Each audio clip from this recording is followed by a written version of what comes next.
to all of you. Today we discuss about the new chapter of inorganic chemistry and lecture number 1 of new chapter synthetic methods of nanomaterials. So let us we will discuss about the introduction of nanomaterials. So here in introduction, generally the size of nanocrystals is about 1 to 100 nanometers. So nanoscale materials are defined as a set of substance where at least one dimension is less than approximately 100 nanometers. म्हणजे नॅनोमटेरियल्सपासून जे काही substance formation झालेलं आहे, बरोबर आहे, किंवा सबस्टन्समध्ये जर nano materials present असतील तर त्याच्यामध्ये वन डायमेन्शनल हा जो काही त्याच्यामध्ये भाग आहे, त्याचा जो काही साईज आहे ती काय असते, अप्रॉक्सिमेटली लेस दॅन 100 नॅनोमीटर असते, बरोबर आहे. A nanometer is the 1 millionth of the millimeter. म्हणजे जर 1 नॅनोमीटर जर आपण घेतलं तर 10⁻⁶ मिलीमीटर होतं, बरोबर आहे. काय म्हटलं मी, 1 nanometre is equal to what, 10⁻⁵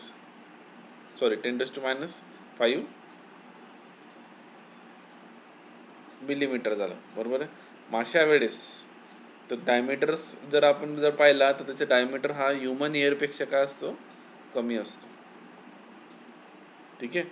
मग ह्युमन एअरपेक्षा कमी डायमीटर असतो म्हणजे तो किती इतका स्मॉल असतो, म्हणून त्याला काय म्हटलं असतं, नॅनो मटेरियल्स म्हटलेलं असतं, बरोबर आहे. आता इतकं स्मॉल असून आपण नॅनो सिंथेसिस कसं काय करतो तर आपण ते पुढे बघणारच. ठीक आहे. मग नॅनो मटेरियल्स आर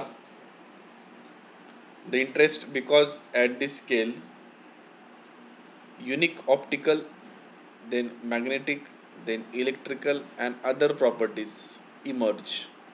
आता नॅनोमीटर म्हटलं तर त्याच्यामध्ये काय असतं, ऑप्टिकल प्रॉपर्टी दाखवतो nano material, similar optical properties, then magnetic properties, electrical properties and other properties. These emergent properties have potential for great impacts in the electronics, medicine and other field. आता हे जे काय ऑप्टिकल, इलेक्ट्रिकल, मेकॅनिकल जे काही property असतात त्याचा use करून आपण काय करू शकतो, कशामध्ये यूज करू शकतो, त्याच्यामध्ये इलेक्ट्रॉनिक सेक्टरमध्ये त्याचा जास्त इम्पॅक्ट होऊ शकतो. नंतर मेडिसिन सेक्टरमध्ये सुद्धा आपण नॅनो मटेरियल्स ॲड करतो, किंवा मग दुसऱ्या इतर फील्ड असेल त्याच्यामध्ये सुद्धा आपण काय करत असतो, नॅनो मटेरियल्स ॲड करत असतो, बरोबर आहे. Today nanophase engineering expands in a rapidly growing number of structural and functional materials, both inorganic and organic materials, allowing to manipulate mechanical, then the catalytic, electrical, magnetic, optical and electronic functions. So त्याच्यामुळे काय होतं, नॅनोफेज जे काही तुमचं नॅनोफेज engineering आहे ही इतकी rapidly growth होणारी sector आहे. त्याच्यामध्ये तुम्ही बरेचसे ऑर्गॅनिक आणि इनॉर्गॅनिक मॉलिक्युल्सचा यूज करून, त्या मटेरियल्सचा यूज करून तुम्ही मेकॅनिकल, कॅटॅलिटिक प्रॉपर्टी जे काय असतं ते डिफाईन करू शकतात आणि ते युजफुल आहेत. The range of commercial products available today is very broad, including stain resistance म्हणून सुद्धा नॅनो पार्टिकल्सचे यूज होत असतो कलरमध्ये. रिंकल फ्री टेक्स्टाईल सेक्टरमध्ये सुद्धा तुम्हाला जर रिंकल फ्री जर पाहिजे असेल कॉटन, त्याच्यामध्ये सुद्धा तुम्ही नॅनो मटेरियल्स ॲड करू शकता. देन दी कॉस्मेटिक्समध्ये सुद्धा ॲड करू शकता, सनस्क्रीनमध्ये सुद्धा ॲड होतो, इलेक्ट्रॉनिक्स पार्टमध्ये सुद्धा नॅनो मटेरियल्स ॲड होतो, पेंट्समध्ये सुद्धा आणि व्हॅर्निशेस, बरोबर. म्हणून wide use of nano materials that we will use or we were used in history.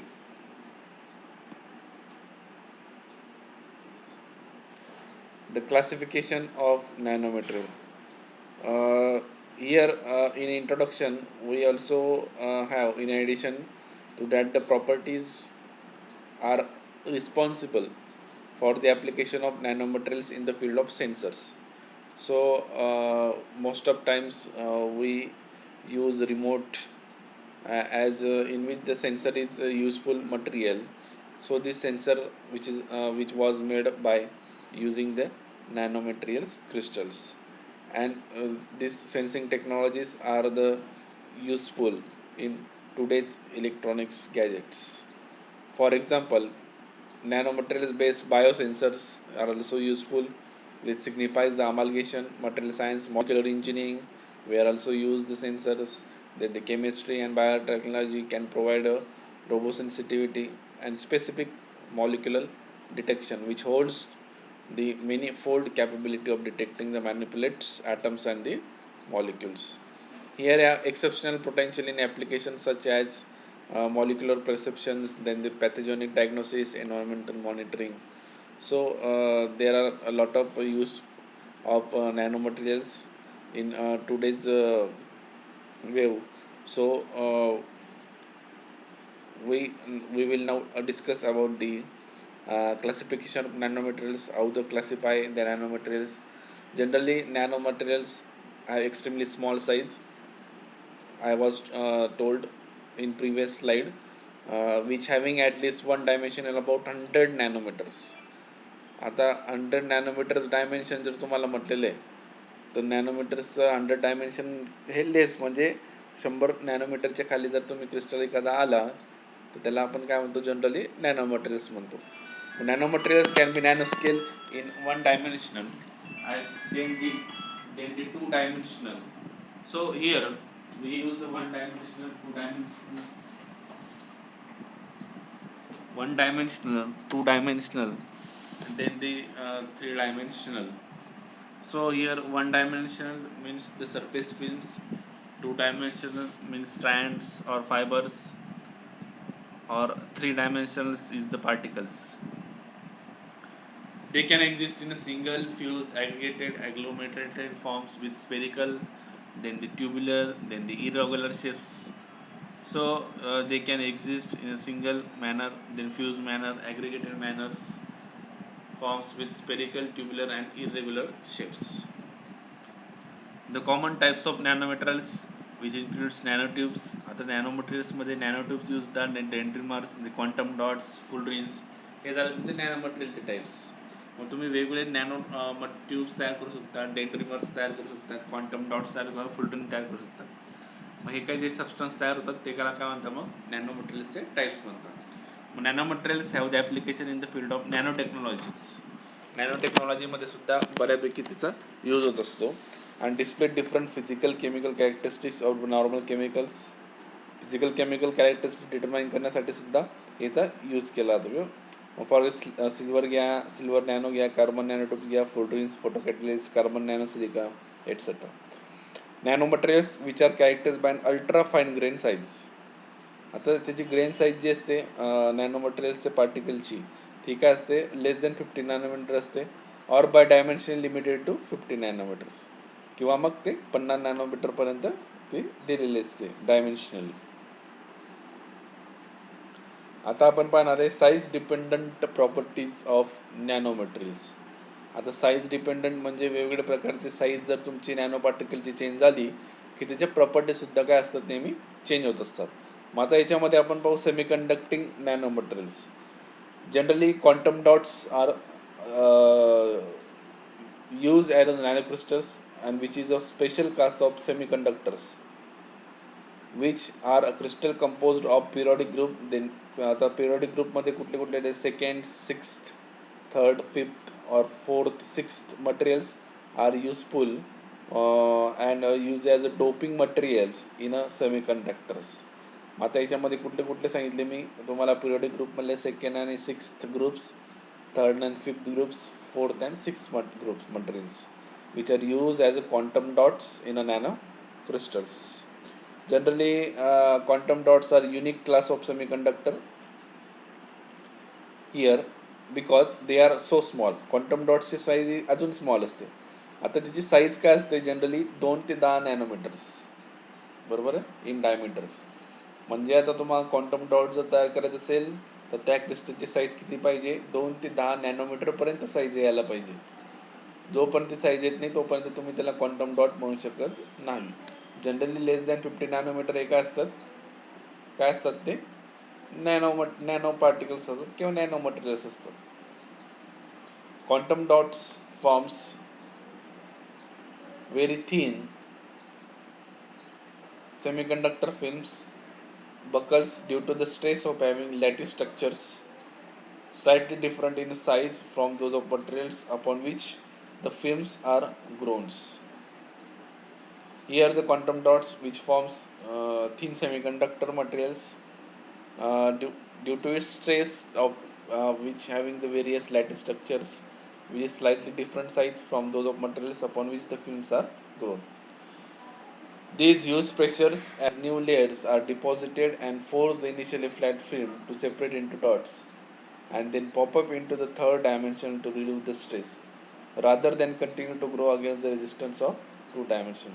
आता ही जे फिल्म तयार करत असते त्यांचे प्रेशर्स काय असतं जनरली हाय प्रेशर्स यूज केलं जातं कारण की आपण एक नवीन लेअर त्याच्यामध्ये डिपॉझिट करतोय क्वांटम डॉट्सला साठी.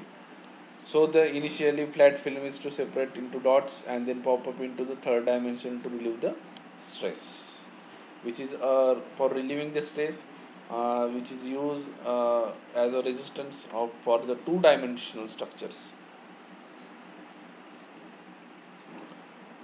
Here in this also semiconductor nanomaterials here the interacting molecular orbitals with two of that generally HOMO and LUMO.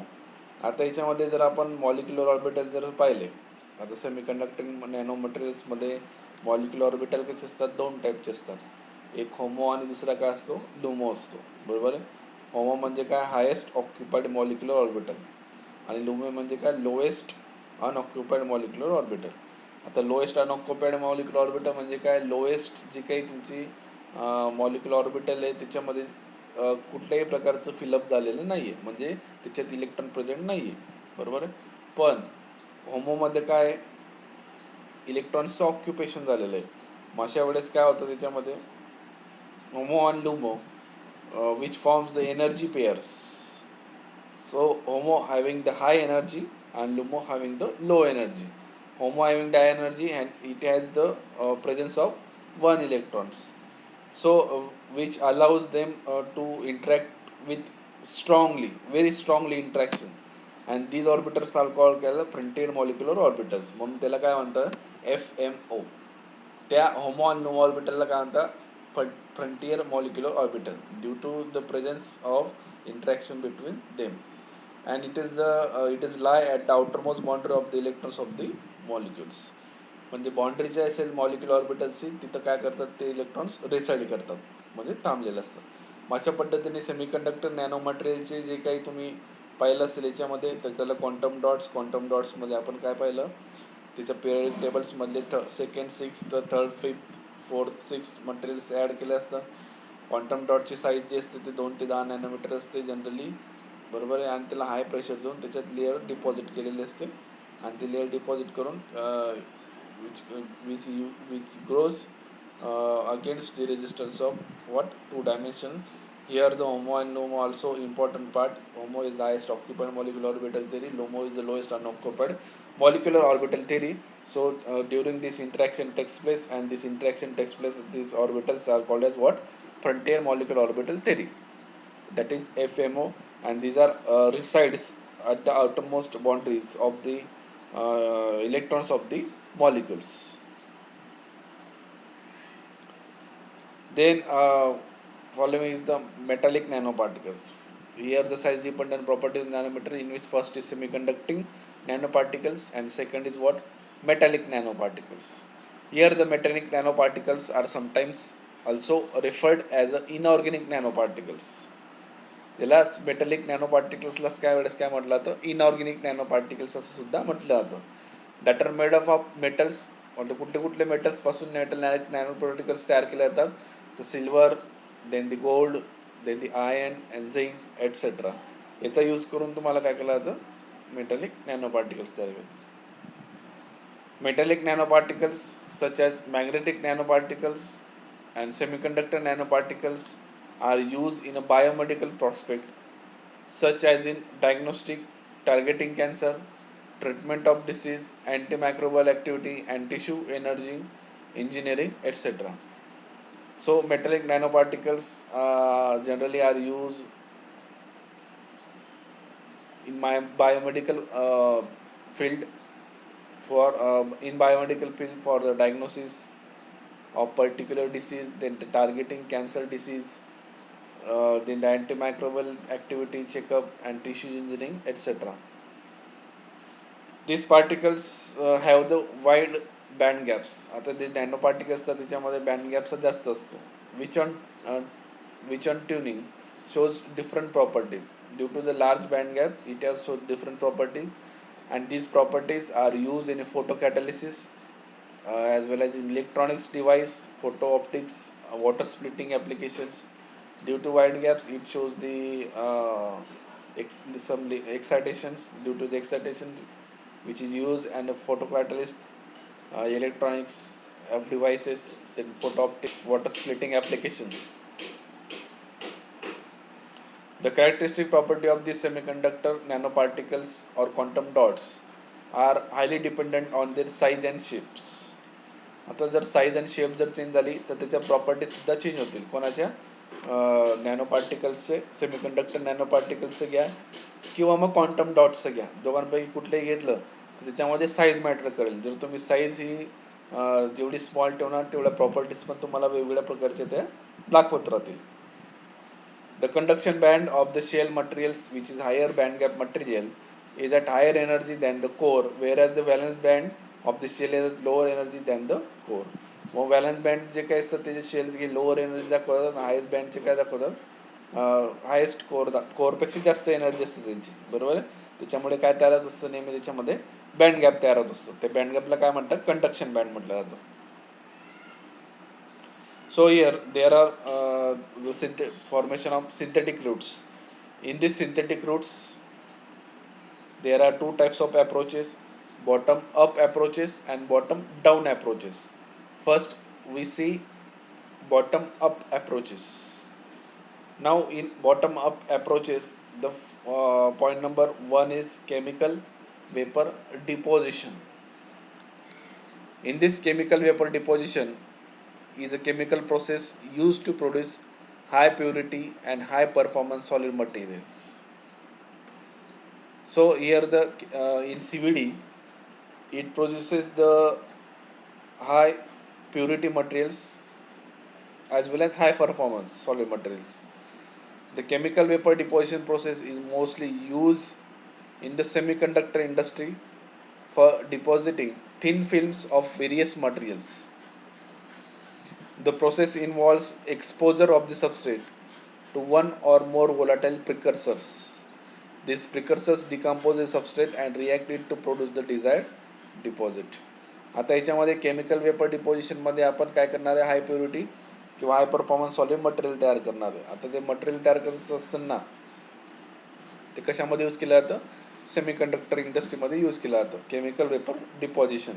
आता त्याचं कसलं डिपॉझिशन केलं असतं तर थिन फिल्म डिपॉझिट केलं जातं वेगवेगळ्या मटेरियल्सवर. आणि ती प्रोसेस कशी असते त्याच्यामध्ये एक्सपोजर केलं जातं सबस्ट्रेटला to one or more volatile precursors. More or one volatile precursors use जर केले तुम्ही तर ते प्रिकर्सर्सचा यूज करून तुम्हाला काय करायचं असतं, सबस्ट्रेटला इन्व्हॉल्व करायचं असतं किंवा एक्सपोजर द्यायचं असतं. This precursors decompose the substrate and react with it to produce the desired deposit. प्रिकर्सरचं वर्क काय तर काय करणं, एक्सपोजर करणं सबस्ट्रेटला आणि रिॲक्शन करणं कोणासोबत, त्या डिपॉझिशन जे मटेरियल तुम्ही ॲड केलेलं असेल त्याच्यासोबत. तिला प्रिकर्सर म्हटलं जातं. ठीक आहे. In this process vaporize precursors are first adsorb on to substrate at high temperature. High टेम्परेचरला प्रिकर्सर जे असतात तुमचे वोलाटाईल प्रिकर्सर्स ते ॲब्सॉर्ब होतात, which then react with one another and decomposes and produce the crystals. मग ते react झाल्यानंतर crystals produce होतात. आता याच्यामध्ये तीन प्रोसेस इन्व्हॉल्व होतात generally. Reactants are transport on to growth surface by boundary layer. Then the chemical reaction takes place and the growth surface. Growth सरफेसचे boundary layer transport होणं आणि ग्रोथ सरफेसवर केमिकल रिॲक्शन होणं, हे दोन वेगवेगळे भाग आहेत, बरोबर आहे. मग थर्ड पॉईंट काय, by products from the gas phase reaction are removed from the growth surface. जे काही बाय प्रॉडक्ट फॉर्मेशन होत असतील गॅस फेज रिॲक्शन झाल्यावर, गॅस फेज रिॲक्शन काय करतात ते ग्रोथ सरफेसवरचे जे बाय प्रॉडक्ट असतात ते रिमूव्ह करतात. and homogeneous liquefaction takes place in the gas phase, whereas heterogeneous liquefaction takes place in the substrate. homogeneous liquefaction कुठं होतं, गॅस फेजवर, आणि हेट्रोजिनियस न्यूक्लिएशन कुठं तयार होतं, सबस्ट्रेटवर. मग मेन गॅस फ्लो आहे, नंतर मग इनिशियलायझेशन झालं, मग गॅस फेज रिॲक्शन स्टार्ट होत आहेत, बरोबर आहे. मग गॅस फेज रिॲक्शनमध्ये इथं जे काय म्हटलेलं असेल, जस्ट अ मिनिट, इथं जे काय म्हटलेलं असेल त्याच्यामध्ये सरफेस डिफ्युजन हे प्रॉपर्टी, सरफेस डिफ्युजन प्रॉपर्टी झाल्यानंतर याच्यामध्ये स्टेप ग्रोथ होते, याच्यामध्ये न्यूक्लिएशन होतं आहे, न्यूक्लिएशन फॉर्मेशन होतं आहे. This is a nucleation and island growth. Here the formation of films due to the formation of these adsorptions film precursors. Here the red line shows, red arrow, red dark material shows adsorption of film precursors. Then here the yellow shows the nucleation and island growth. Here the nucleation is formed. Here the step up growth. Here the desorption of volatile surface reaction products is the process of desorption. This crystal use the desorption. Here the desorption of the precursor is the precursor used for the desorption. So during this whole process, there is a step-by-step formation of the adsorption as film precursors.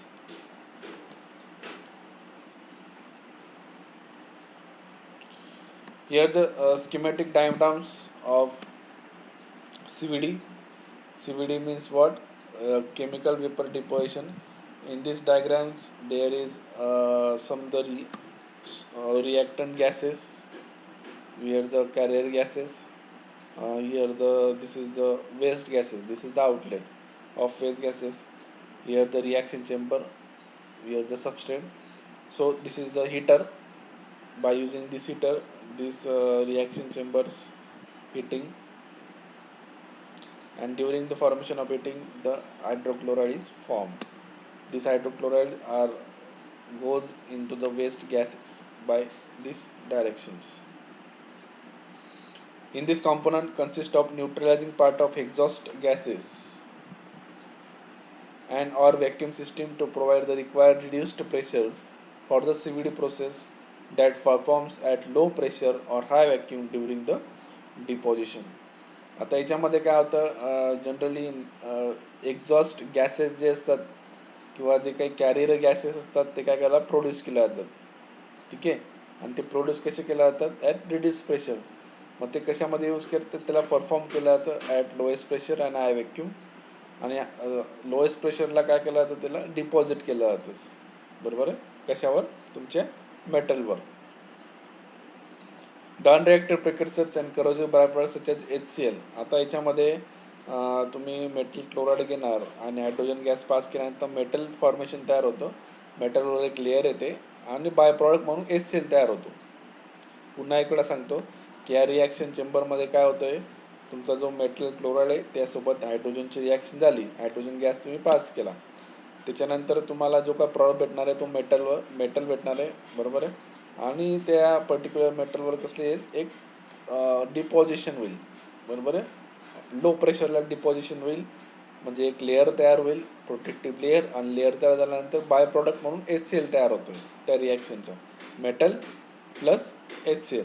आणि मग तो HCl जो असतो तो काय waste gas म्हणून काय होतो, लॉसेस सच एज HCl आणि neutralise or trapped using liquid nitrogen gas. आणि HCl कुठं ट्रॅप केला जातो, नायट्रोजन, लिक्विड नायट्रोजनमध्ये त्याला सोडलेला असतो.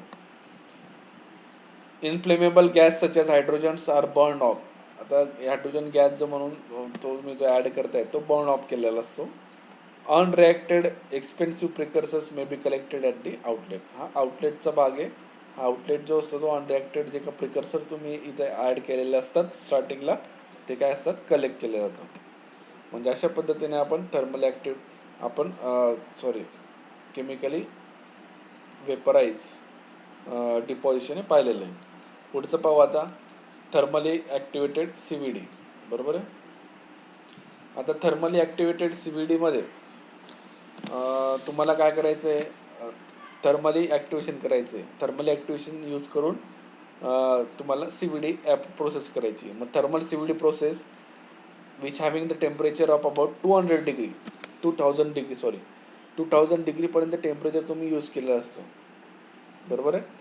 कायसाठी एखाद्या पर्टिक्युलर कंपाऊंड जर तुम्हाला डिपॉझिट करायचं असेल तर तुम्हाला ते यूज करावं लागेल.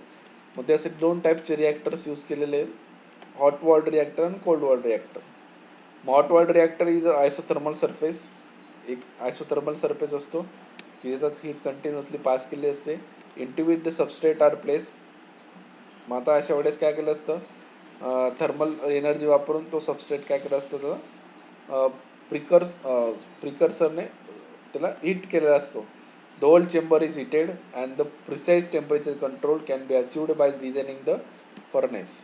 मग आता तुम्हाला टेम्परेचर हे मेंटेन करायचं असतं अशा वेळेस, मग त्यासाठी फर्नेस तुम्ही यूज करू शकता.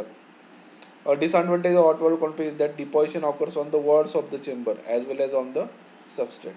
तुम्ही जो काही चेंबर तुम्ही यूज करणार असाल तर चेंबर तर सबस्ट्रेटवर तर डिपॉझिट व्हायलाच पाहिजे, पण त्यासोबत तुम्ही काय करता ते वॉलवर सुद्धा डिपॉझिट होऊन जातो. जो काय तुम्ही कंपाऊंड डिपॉझिट करणार आहे तो, मग तो कंपाऊंड डिपॉझिट करणारा जो कंपाऊंड असेल तो वॉल चेंबरच्या वॉलवर सुद्धा डिपॉझिट होतो. म्हणून त्याचं एक डिसएडव्हान्टेज आहे कसलं, hot well रिॲक्टरचं. As consequences, hot water reactor must be frequently cleaned in order to reduce contamination of the substrate. बरोबर आहे. आता हॉट वॉल रिॲक्टरला जनरली क्लीन केलं जातं. बरोबर आहे. क्लीन झाल्यानंतर त्याच्यामधले सबस्ट्रेटमध्ये जे काही कंटॅमिनेशन असते ते रिमूव्ह करता येतं आपल्याला. In a cold wall reactor only the substrate is heated. आता कोल्ड वॉल रिॲक्टरमध्ये फक्त सबस्ट्रेट हिट केला जातो. बरोबर आहे. तुम्ही जे काही वॉल असेल, जे काही फर्नेस असेल ते हिट करायची गरज नाही, फक्त सबस्ट्रेट हिट केला जातो. The deposition takes place on the area of highest temperature since CVD reaction are generally endothermic. अशा वेळेस टेम्परेचर हे वाढतं का, तर ती सबस्ट्रेटचं टेम्परेचर हे वाढण्यामागचं रिझन काय, तर ती रिॲक्शन काय, एंडोथर्मिक रिॲक्शन आहे. एंडोथर्मिक रिॲक्शनमध्ये काय होतं, जनरली हीट ॲब्सॉर्ब होते. बरोबर आहे. मग हीट ॲब्सॉर्ब होते म्हणून ती रिॲक्शनला काय म्हटलं आहे, एंडोथर्मिक. मग हायेस्ट टेम्परेचर असेल तरच ती रिॲक्शन ही पॉसिबल आहे. The decomposition only on the substrate in cold water reactors and therefore contamination of particles reduced considerably. However, hot water reactors have higher throughout this since the design can easily accommodate multiple vapors or multiple substrate configuration. म्हणजे अशा वेळेस काय करतात ते hot water रिॲक्टरचा use करून त्याच्यामध्ये multiple सबस्ट्रेटचा use करून त्याचं अकोमोडेशन केलेलं असतं आणि ते कॉन्फिगर्ड केलेलं असतं. पुढचं आहे तुमचा प्लाझ्मा इनहेन्स्ड CVD. आता प्लाझ्मा इनहेन्स्ड CVDमध्ये एक केमिकल वेपर डिपॉझिट प्रोसेस आहे which is use to deposit thin films from gas state to a solid state. अशामध्ये आता केमिकल वेपर डिपॉझिशनमध्ये प्लाझ्माचा यूज केलेला आहे. मग प्लाझ्माचा यूज करून काय केलं जातं, थिन फिल्म डेव्हलप केली जाते. बरोबर आहे. अशा वेळेस मग गॅस स्टेटमधलं फिल्म थिन असेल तर तुमची सॉलिड स्टेटमध्ये त्याची सबस्ट्रेटवर येते. Chemical reactions are involved in this process which occurs after creation of plasma of reacting gases. The plasma generally created by radio frequency. आता इथं प्लाझ्माचं कशामध्ये यूज केलं. आता प्लाझ्मा म्हणजे काय, तर हीट प्रोव्हाइड करणं. मग हीट कशी प्रोव्हाइड करायचं, बाय इलेक्ट्रिकल गॅजेट्स. मग आता अशा वेळेस रेडिओ फ्रिक्वेन्सी RF जो दिलेला आहे, करंट जनरेट करत असताना करंट जनरेट केला असतो frequency or direct current discharge between two electron the space between which filled with reacting gases. आता हे दिसतं का तुम्हाला, याच्यामध्ये हिटेड प्लेट आहे. बरोबर आहे. RFचा पॉवर सप्लाय दिलेला आहे. या दोघांमध्ये पॉवर सप्लाय दिल्यानंतर इथं काय होतं, प्लाझ्माचं डिकम्पोजिशन होतं. इथं प्रोसेस गॅस आणि इनर्ट गॅस इथून जातो, एक प्रोसेस गॅस इथून जातो. हिटेड प्लेट आहे, इथं वेपर आहे ज्याच्यावर तुम्ही प्लाझ्माचं डिपॉझिशन करणार आहे. The plasma is generally created by radio frequency, that is alternating current, radio frequency or direct current or DC. RFचा यूज करा किंवा DCचा यूज करा आणि त्याच्यामुळे करंट डेव्हलप होतं between two electrodes. Plasma deposition is often used in a semiconductor manufacturing to deposit film conformally covering cell walls and other vapors containing metal layers or other temperature sensitive structures. अशा वेळेस तुम्ही metal लेअर्सचं formation हे केलेलं असतं. Plasma can be use to decompose a molecule that will not decompose at reasonably elevated temperatures. बरोबर आहे. प्लाझ्माचा use काय आहे, ते पर्टिक्युलर मॉलिक्युलचं decomposition that use to decompose amount that will not decompose at reasonably, म्हणजे जास्त टेम्परेचरला ते डिकम्पोज करत नाही plasma. It can be use to decompose thermally unstable molecule but at a much lower temperature, म्हणजे कमी टेम्परेचरसुद्धा तुम्ही डिकम्पोज करू शकता. A plasma CVD substrate that cannot tolerate high temperature such as polymers can be used where substrate temperature ranging 400 to 500 degree. मग आता कोणत्या प्रकारचे substance घ्यायचे, तर पॉलिमर रिलेटेड सबस्टन्स असतील तेव्हा प्लाझ्मा CVD टेक्निक यूज करायची, कारण त्याच्यामध्ये टेम्परेचर असतं मॅक्झिमम प्लाझ्माचं तर 100 ते किती असतं 500 degree Celsius. So thank you very much. पुढचं जे काही स्लाइड्स असेल ते आपण पुढच्या लेक्चरला पाहू. थँक्यू.